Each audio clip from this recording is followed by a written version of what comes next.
Hello, everyone, and welcome to today's Lunch and Learn presentation, Moving the Immaculate Heart of Mary Archives. Our speaker today is coming to you from the historic homelands of the Chumash and Tongva Gabrielino nations, and we would like to pay our respects both past and present. Today's speaker is Nan Cano. Brief little disclaimer before this all starts. The content in these presentations is for information only and is not meant to be legal advice. Our views do not necessarily represent the organizations where we work. We do not make any endorsements or guarantees. We are not liable for any loss or damage caused by your use of the content we provide, and it is the responsibility of all viewers to critically evaluate the content provided and any accompanying materials. You will not be able to use your microphone or video during this session. You can click on the closed captioning button at the bottom of the screen, and under Live Transcript, click Enable Auto Transcription to get closed captioning. There will be a question period after the presentation concludes. Please use the Q&A feature for your questions. We will not answer questions in the chat or unmute attendees due to time constraints. Please be respectful in your interactions, and we expect everyone here to follow the SAA Code of Conduct. This session is being recorded, and we do ask that you please fill out the short survey after the session ends. If you're not a member of the Society of American Archivists, please consider joining. And thank you to the Congregation of the Sisters of St. Joseph in Canada for being the host of this webinar. Today's speaker is Nan Cano, IHM and MA, who is a past vice president of the Immaculate Heart Community of California. She taught with the sisters as they began their metamorphosis from a vowed religious community to a lay Christian community in 1970. She's the author of 3 books, wrote the history of the community, which is called Take Heart, Growing as a Faith Community. She has contributed to the Encyclopedia of World Religions to summarize the evolution of the IHMs. The research involved for the book and the encyclopedia sparked her archival curiosity, and she became the driving force behind the IHC transfer of archives to the University of Southern California Special Collections. Nan was a research consultant for the documentary film Rebel Hearts, which traced the community's decision to change its direction. That documentary is available now on HBO Max. Nan and her husband relish travel, especially river cruises and time with their grandchildren, and her devotion to prison ministry and immigration reform continue to shape her activism for social justice to this day. Please welcome, everybody, Nan Cano. Well, hello, everyone. I'm delighted to be with you today. Thank you for your interest in my wonderful, beloved Immaculate Heart community and our efforts in preserving our story. I was never a sister, but one way and another, I've been involved with the community for 56 years.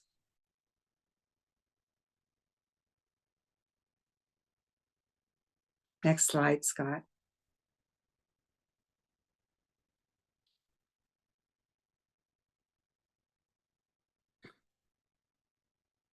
I'm going to commend 2 histories to you. One, Take Heart, Growing as a Faith Community, was published by Paulus Press, is now out of print, but is available digitally through Barnes & Noble and a few other resources. Next. And the anchor of our community's history, Witness to Integrity, written by our founder, Anita Caspary, which delves into our early history and highlights the turmoil and adventure that began for us in 1970. Next. The Immaculate Heart community was founded in Olot, in Catalonia, Spain, in 1848 by Canon Masniche y Puig in advocacy for educating young women. By 1868, the order had developed into a group of respected educators already and were invited to ministry by Bishop Amat in Northern California. By 1902, we had moved through the state to Los Angeles. Photographed there is Father Masniche and our first Mother General, Mother Raimunda Cremadel. The bishop knew a new good thing and kept them, kept the 10 First Sisters up in Northern California. But by 1902, we had moved through the state to Los Angeles. Schools, a hospital, and Immaculate Heart College soon came to be. Next slide. Well, it really caught on. We were 600 at our maximum membership. And the story of how they came to be so beloved and sought after in education is an important part of it. They were highly educated women, encouraged to get their doctorates and advanced degrees. They were always creative. So when Vatican II descended upon us in joy, we eagerly interpreted Vatican II documents as a call to reform and modernize community in form and function. But the IHM sisters encountered adamant opposition from Cardinal McIntyre, the local ordinary with conservative convictions. In 1965, we began the serious study of renewal under the directives of Vatican II.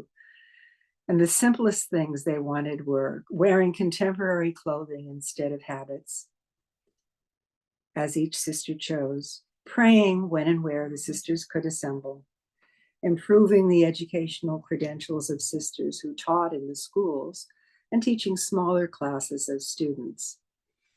Very reasonable and universal expectations in the field of education. However, in 1967, they were ordered by Cardinal James Francis McIntyre to end their renewal innovations or withdraw from teaching in all Los Angeles archdiocesan schools. They had prayerfully come to their conclusions on dress, prayer, and professional requirements. There was no turning back. It was a matter of holy conviction. We were removed from 40 schools, staffed by 200 sisters by Cardinal McIntyre. As our founding president, Anita Caspary, who had been Mother Humiliata, observed, we had become witnesses to integrity. 525 sisters supported our departure from status as a pontifical institute and voted to form a new community, one without walls. Some of you visiting us today may have been one of the witnesses of Sisters in Heart. We received hundreds of supportive letters. Well, the smaller one is in the same spot that larger picture was taken some years earlier. And these are the people I taught with at Immaculate Heart High School and College in their lay dress. In a historical sense, we are unique. Those two photos really encapsulate it. We're the only community of Catholic sisters to suspend vows and form an ecumenical lay community open to women, men, families without gender restrictions. And Anita Caspary is the only woman to have served as Mother General of a religious order and then as president of a Christian lay community. Our experiment has borne God's fruit for 53 years. In the foreword to my book, Take Heart, Sister Joan Chittister, a Benedictine scholar and spiritual leader, said this: I'm so proud of the Immaculate Heart community. You are prophets, and the system can kill prophets, even if the ideas are adopted to any degree. It shows power and victory over challenges. You refused to go down, and because of that, you will be led. The Holy Spirit was and is alive in you. It is virtually impossible to proceed in any institution when both the ideas and the structure are in flux. One of the two must be stable. For you, both were in flux, and you still emerged full of life and purpose. Next slide, please.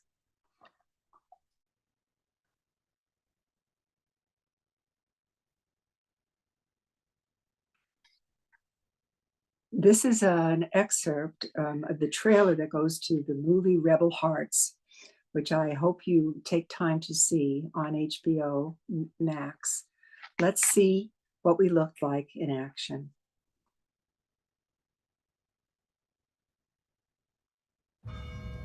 The Immaculate Heart College was alive with highly trained, ambitious women.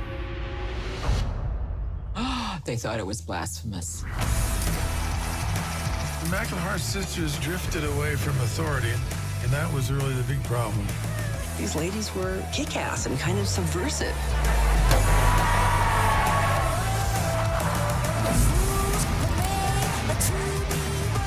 It was a marvelous statement of women. The Immaculate Heart Sisters taught me you must follow your conscience, even if it goes against what the Pope himself has to say. If you really believe something is wrong, put your body on the line.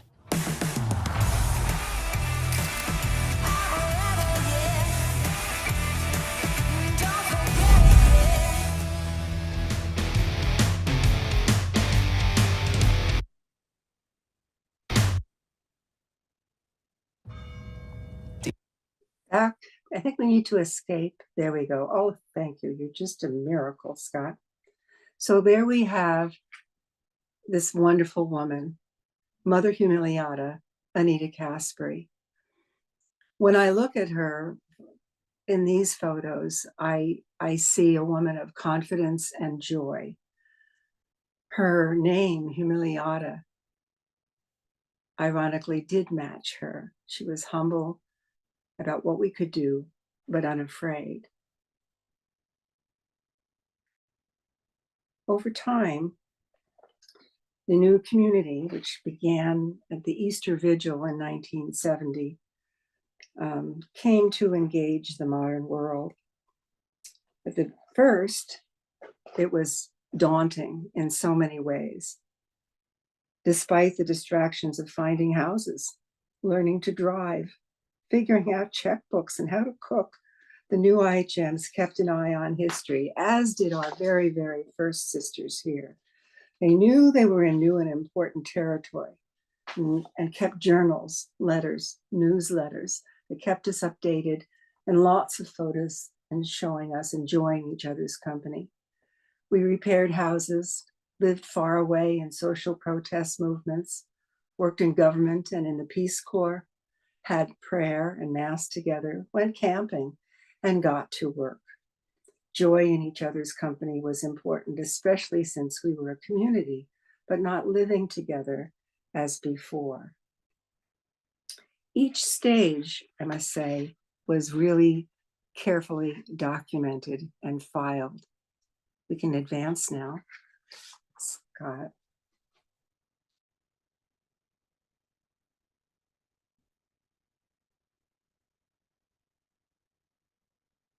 The Anita Caspary Trust exists, and soon all of her papers will join the community's papers at the University of Southern California.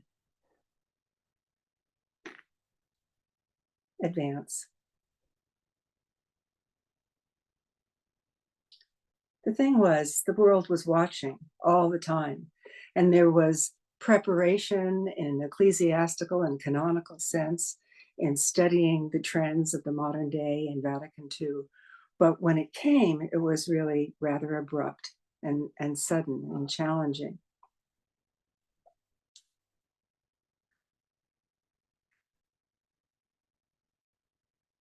Advance. So, lingering questions. Now what? There was no real practical preparation possible. What would we do for money? Where could people live? Would they live in community? Alone? the whole base was really shaken. And as Joan said in the excerpt I read to you, to have both form and content uncertain simultaneously made it very difficult. Sisters left sometimes overnight. You wouldn't see someone the next day. So the individual nuns, now new members in a nonprofit, California 501c3, asked themselves, how am I? Am I okay? Questions we all ask each other, and they linger into today.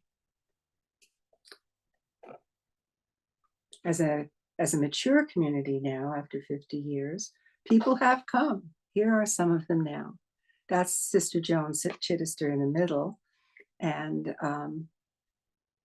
this is a kind of artifact that tells stories within the people who are even in the photograph. I'm not going to identify everybody, but there are two who were former canonical sisters. There's a married couple. There are people who joined, like me, after the community was more established. That brought all kinds of questions. Who can join?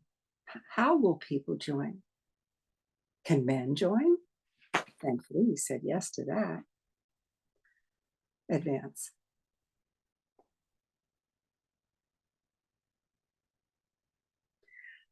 But the documents that remain do reveal, and they are recorded, and chapter meetings, assemblies, meetings that required votes from the community have been transferred to CD format.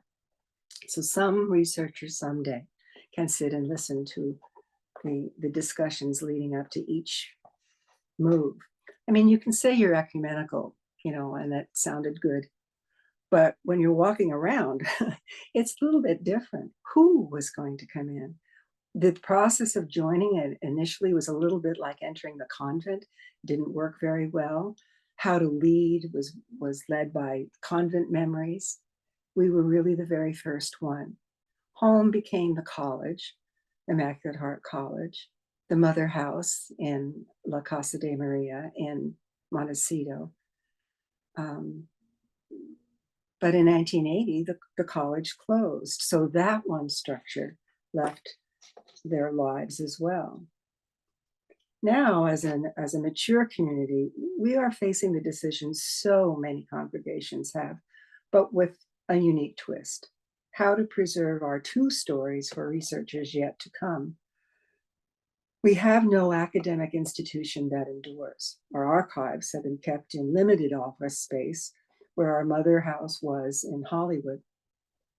Immaculate Heart High School, an independent school linked to the Archdiocese, but on land that the school itself owns. Anita requested in her will, we can advance, that her papers be kept in Southern California.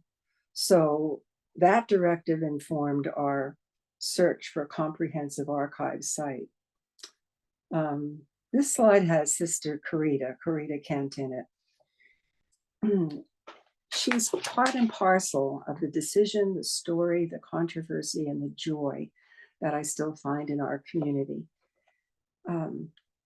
The Cardinal had no idea what she was doing, no understanding of contemporary art, thought her art was blasphemous, criticized it, wanted people in the Chancery office to approve her art. She left the order in 1968, just before the radical changes. But her spirit is enduring to this day. You'll see that in a few of the coming slides. Advance. For example, this one. Who came out of the water? Well, maybe John the Baptist and the baptismal stories in the Old Testament, who came out of the water. Advance. The new community came to feel that who came out of the water were all of the people of the world. Ministries advanced into immigration rights. Next.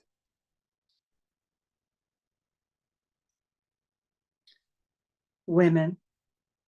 We now have some members who are anticipating joining us from Africa. Next.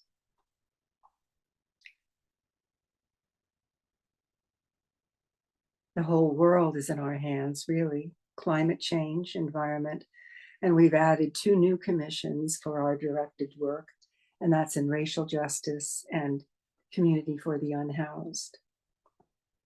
Advance. That's me in the middle. These are my boys and girls. We, in our immigration support, we started this after the Los Angeles riots 27 years ago now. We thought we couldn't save the whole city from gangs, but we could try to save one street. And these kids lived on Blythe Street with gangs active all around them. I just love them. The van in the back is one that I had got for us. They called it the Nan van.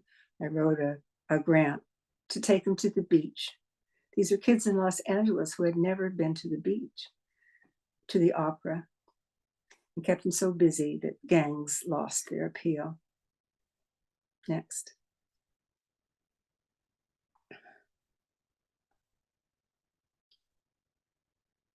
The cultures of our Hispanic children were valued and treasured. Next. Incorporating traditional tribal worship in our own worship and ceremonies. Next. So this is another one of those rather intriguing photographs. When you look at this, what do we see? We see people of middle-aged people. If they're people of color, it's white. They're men and women, though. And these are some of the people that entered the community when I did. Only 3 are still in the community.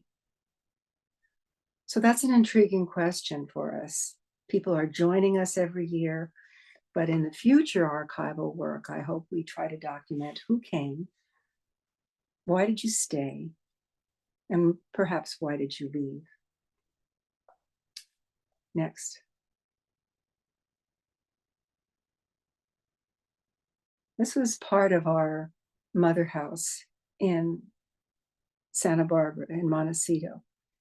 In that house, the sisters spent their novitiate years training, learning how to be good sisters. They intended to be sisters until they died. Next.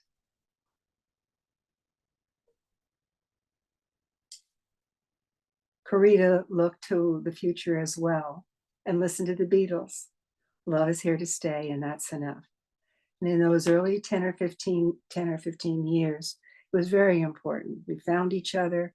We laughed. One Thanksgiving, nobody had cooked a turkey before, and so they had to rely on quite a bit of wine that year. But it was fun, and we were together. And I'm using the we because I love my community. But as I said earlier, I wasn't a sister in those years. But I was teaching with them at the high school when they changed habits into contemporary dress. The girls were fascinated. Next. So one of the questions that we have researched, that we have archived, that we have documentation in photo and word and memory, how do we pray together? If this is to be a faith-based institution working for the common good as a nonprofit, Christian in essence, who comes to the table?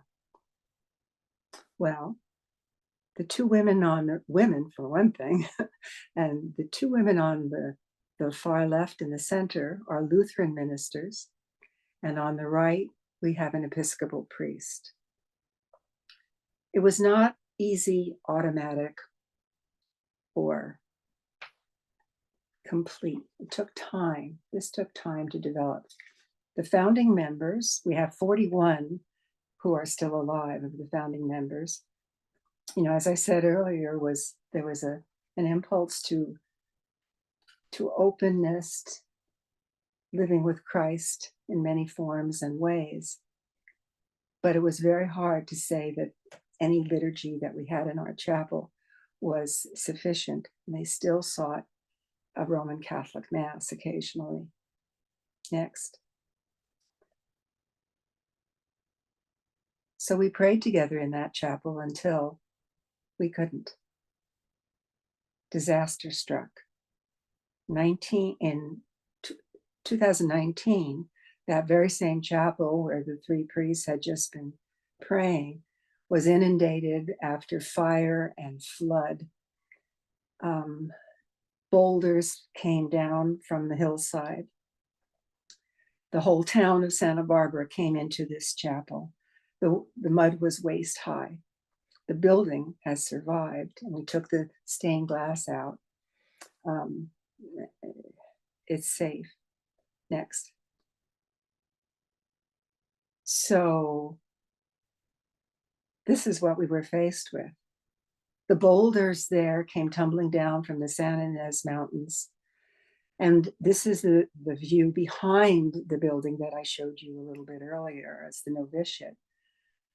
Buildings were not just damaged, they were gone. They were washed into the Pacific Ocean. Next.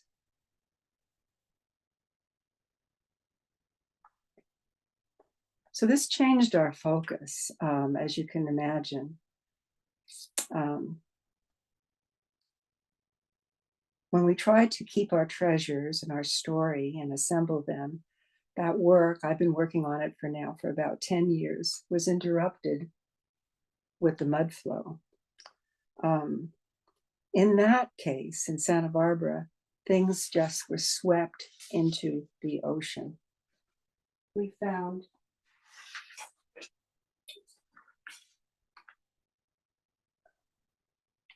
it was biblical, really. The archival records going back 75 years were swept into the ocean.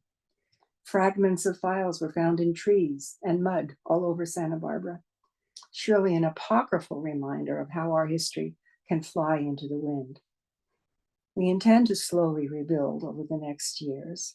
And while the internet cloud preserves some history, the precious photos and memorabilia for this site are gone. Next. Well, there's one of the controversial pictures by Corita of Mary, a smiling Mary with a baby, who looks to be pretty happy too. In an article that the archivist Patricia Whitberg wrote, Preserving Our Story, she warns against relying on the long-term existence of Catholic colleges as repositories for our artifacts. We must take the longest view possible, anticipating research into our role in the history of women, of religion in America, of strong voices speaking truth to power. The Los Angeles Archdiocese Archives has sealed our files to research. They are not accessible.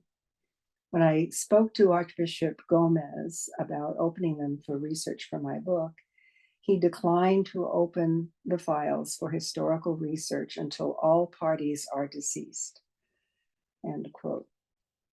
But even then, the critical records of our community's genesis may not be handled transparently. That uncertainty within a purely Catholic context remains as we look to the future, especially as we are not now a Catholic institution. The head of acquisitions for the Huntington Library in San Marino decided after several visits that our collection, while comprehensive and carefully constructed, would not advance the scholarly paths chosen by that library and would have limited access beyond its restrictions. Our criteria for archival uses were financial sustainability, serious academic worth, both undergraduate and graduate, that will place our story in fresh perspectives when compared to world religions and women's history. An institution with civil rights outreach and reformative justice active in Los Angeles. Our teaching charism calls for ready access to seriously interested classes, and individuals. Next.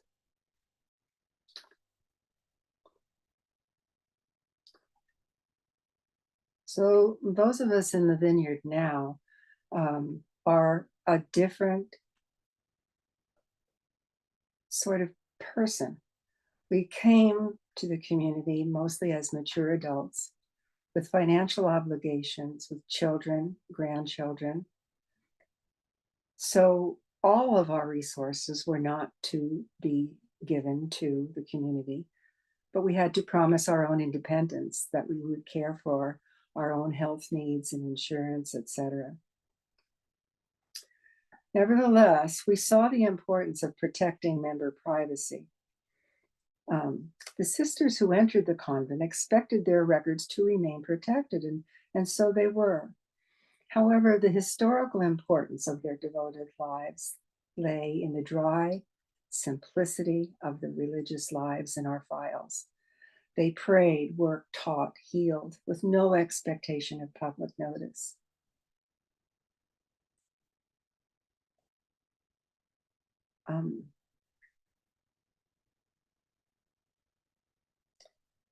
Going through the files, it is up to us now, this new generation of Immaculate Heart members.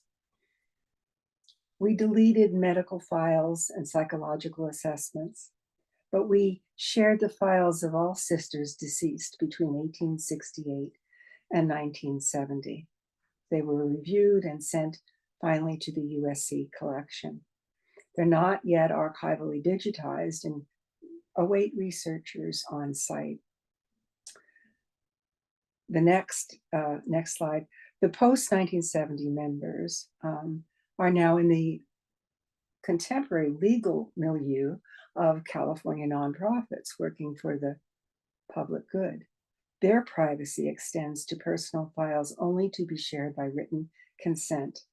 All board minutes and financial records are retained by the community. So what faces us now? Well, trying to rebuild La Casa de Maria, a retreat center, is a multi-million task. We are in the process of trying to decide how much we can spend and raise to rebuild it. Currently, there's no official archivist in place. Items are stored in 2 sites without professional archive support. So my plan going on, I'm 78, so I have to be reasonable on how long I can be the storyteller here. I'm going to prepare an interim plan, try to recruit new members to assist, and complete another section of our oral history project with members who joined after 1970, consulting with USC on possible timeline for phase 2 of our gift. Next.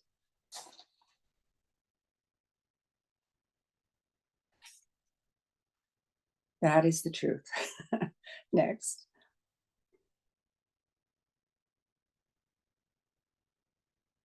All right. These are 2 links you might like to pursue on your own independently. That's the link to our immaculateheartcommunity.org, our website, and the extensive article in the World Religions Encyclopedia. That's the link to that, worldreligions.org, 2020/0207. On our website, you will also see links for a few other videos. Next.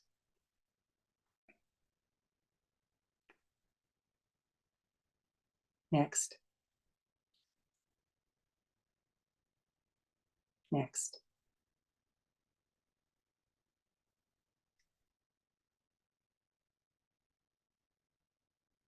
This is who we are and what we do.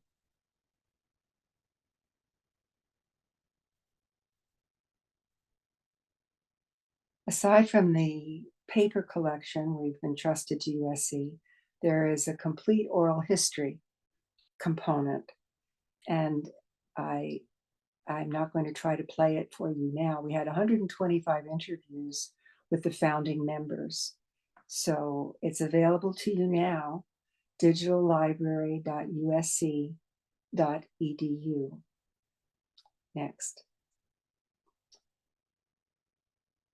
A couple of names you might jot down. You might want to listen to Pat Reef, who founded our feminist spirituality program after the college closed and worked in liberation theology,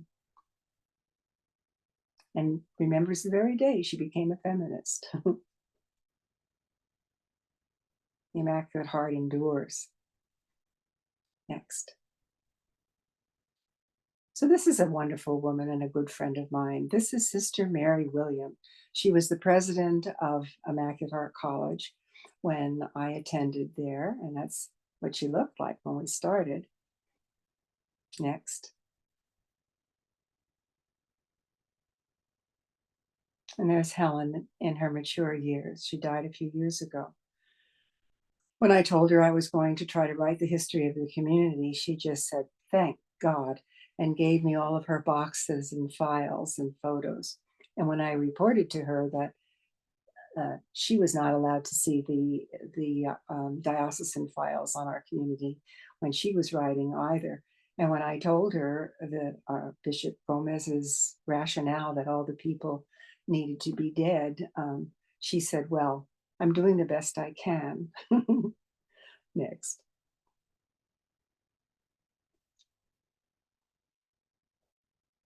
Now the nitty gritty for a few minutes here.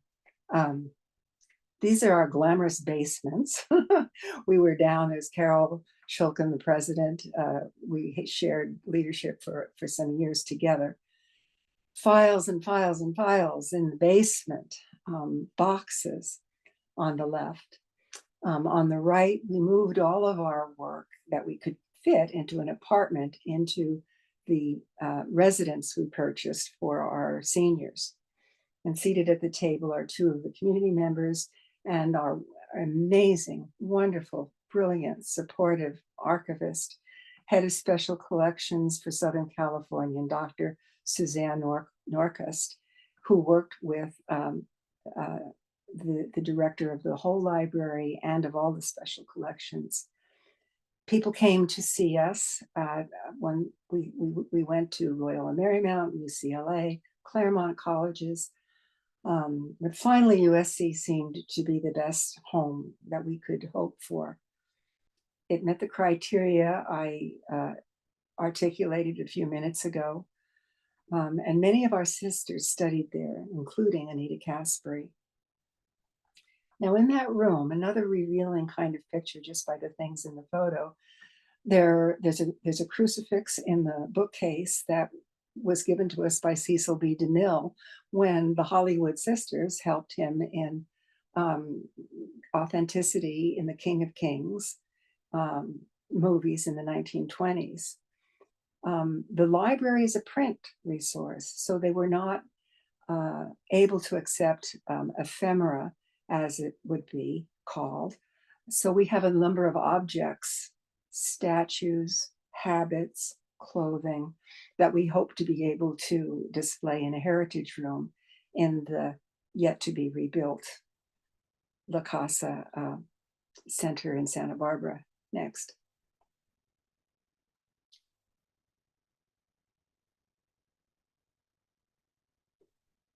Another view of our glamorous previous archives.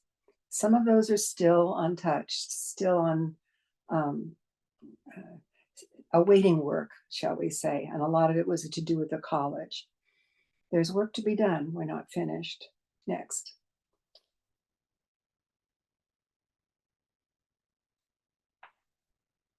So for those of you on the tip of this kind of project, here's some advice, I would say, and the Archival Association would agree, that you need to work with a professional archivist. This is a sample sheet prepared of each file in many rooms by our archivist, Richard Holzer. He was magnificent. We allotted about $20,000 to do the final assessment, and it turned out to be a rather geographical finding aid. We only completed one part of it. I think we went up to about $14,000 in hours, but we had well-meaning and intelligent people collecting all of the files next.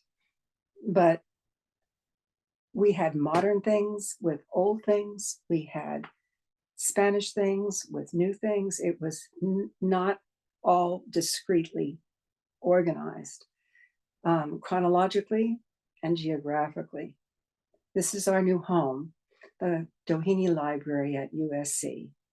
Next.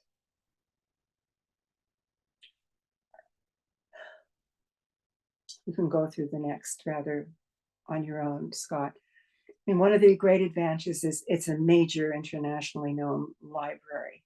These are our wonderful archivists, Bo and Sue. The security is fine. They are a financially sound institution. You can pause here. So a year ago, we sent 125 boxes, banker boxes, with the finding aid that we had produced, an accurate record of what was in each of the boxes. The next step would have been to rehouse them, and we didn't get to that point. I would advise anyone on the brink of doing serious archival work for a community to work with someone who can tell you which things really are in need of archival, filing, papers, preservation, rehousing, and do it. However, this story has a happy ending for archivists. This was the exhibit that opened the school year at USC, called Women of Integrity. Next. I was able to work with the librarians there, and these are our letters, our treasures. In the main foyer of the library and down one complete hallway, here are the documents for everyone to see. Next. We start in 1848. We have letters from Spain, from Father Masmicha. This is one of our Mary's Day celebrations, and I'm one of the girls with flowers in her hair there. Next. If you're in the Los Angeles area, you might enjoy visiting it. I think it's going to be up maybe into February. That picture on the right is our first mother house, and our first cow is in the lawn there. We all like her. Next. So the proof, as I said earlier, of the devotion of the simple lives of these women is in their uncontroversial files, their devotion, their willingness to become religious sisters, vowed to the death. This is a picture from 1951 of the class of novices having just made their first vows. And next to it, a shopping list of everything they needed to bring with them as they became postulants. Next. I can't tell you the relief. I just can't tell you the relief and joy we have that these precious documents are now safe.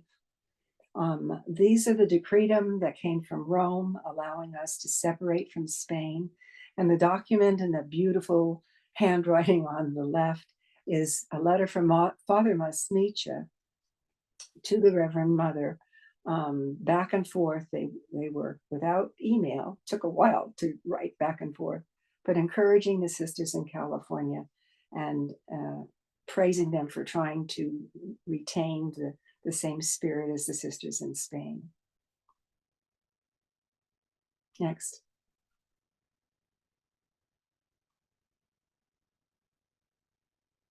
It does it. But this is a letter. I'm just going to read an excerpt from it because I can enlarge it. This is a letter from the Archbishop McIntyre to one of our Mothers General about Corita.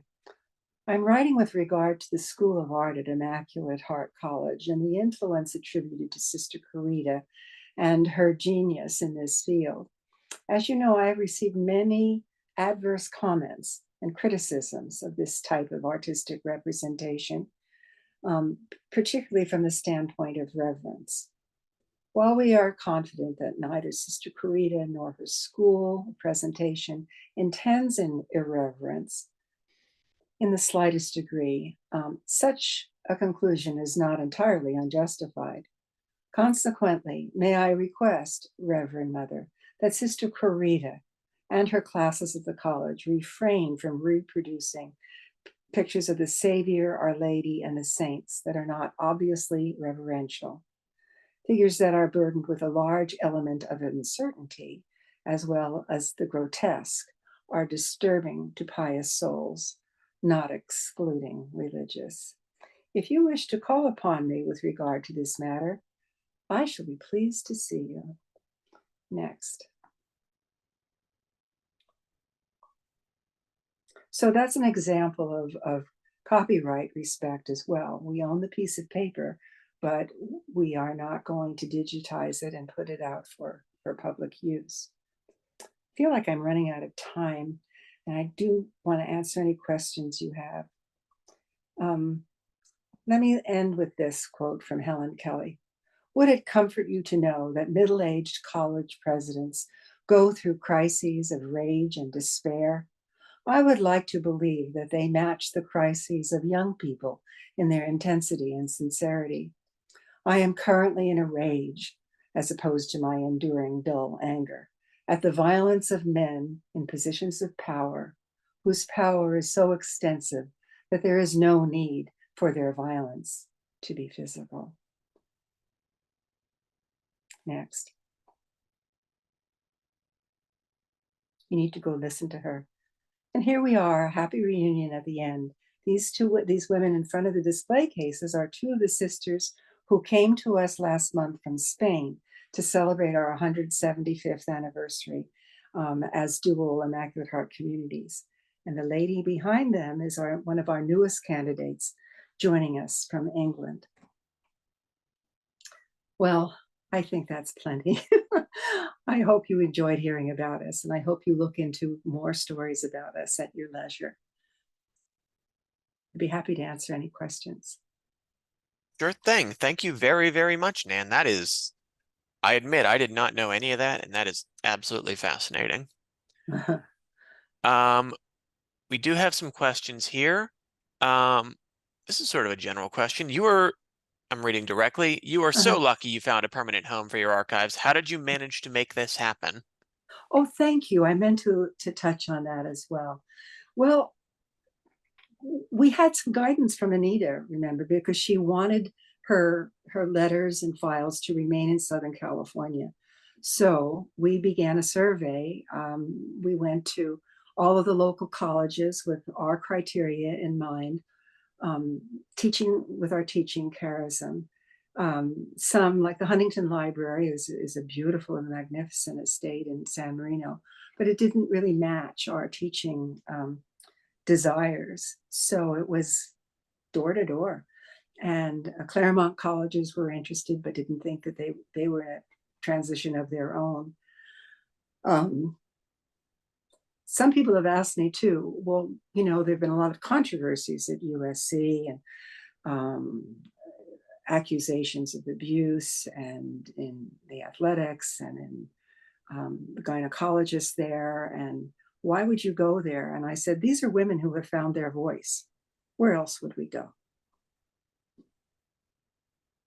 So I suggest to you, if you are looking around, consider the status of your archdiocese and the flexibility and transparency you could expect if it were going to be in an archival perspective site within an archdiocese. Colleges and universities with financial sustenance at their fingertips are the best bet. Some of the colleges were interested, but we would have had to raise money to do it. USC saw the value.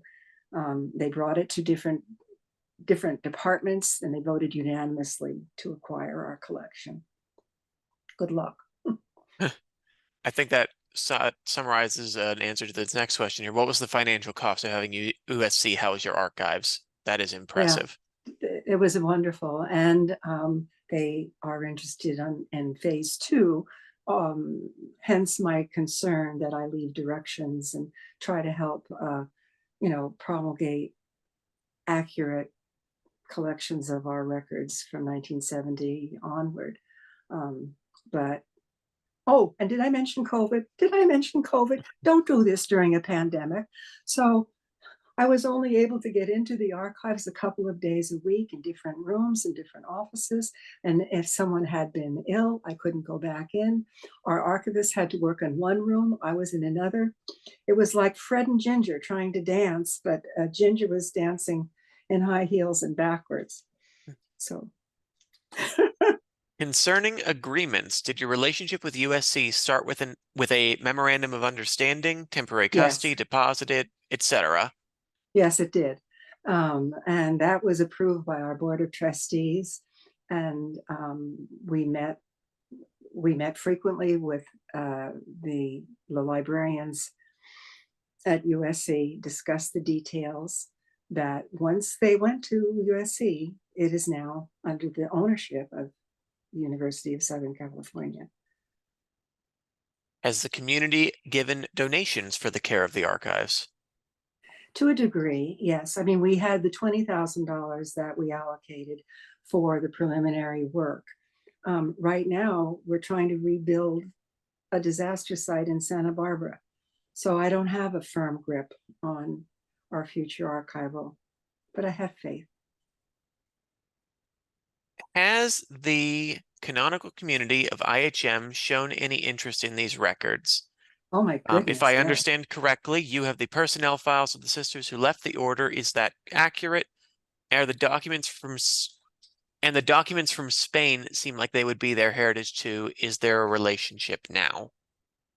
That's a lot of questions in With the sisters one. who left the community, the separation in 1970? Possibly, or with Spain? I think that's well- asking, is there a relationship with Spain? Well, there is. You saw the last slide. We had a wonderful time just a few weeks ago, but we haven't had a consistent one over the years. We've shared some of the letters with them, and some of them are in Spain, but the majority of the things are related to our California Institute are here. Following the tradition too of religious communities, if a sister, a vowed religious, left the community, we have destroyed the records. Their life began anew, and they're private to the degree that they're not going to be shared. Same with new members. If anyone leaves the community, their story has a new chapter. Other than COVID, what were some of the challenges during the migration, and what are some of the current challenges you're still encountering? Well, the exigency of having to move rapidly came upon us. After the virus was doing its thing and we were working in our community offices, we had sold the building that housed the archives separately. We had to get out. We had to get out of that building last year by August, and now in our former executive offices by the end of December. So it was really hard. I mean, I've been I guess I've been the constant throughout. People wanted to help, but I would just say, start as you mean to go on, and don't change midstream and changing ways of boxing or packing things. The help of a professional freelance archivist is essential. It will save you time and money in the long run. We had one woman in particular, Ana Maria Prieto, who devoted so many years of her life to archiving, and we thank her again and again.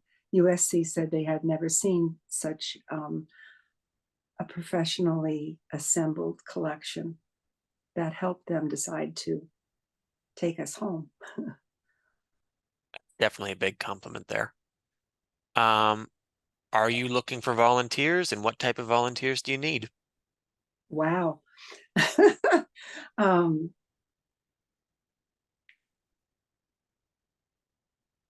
I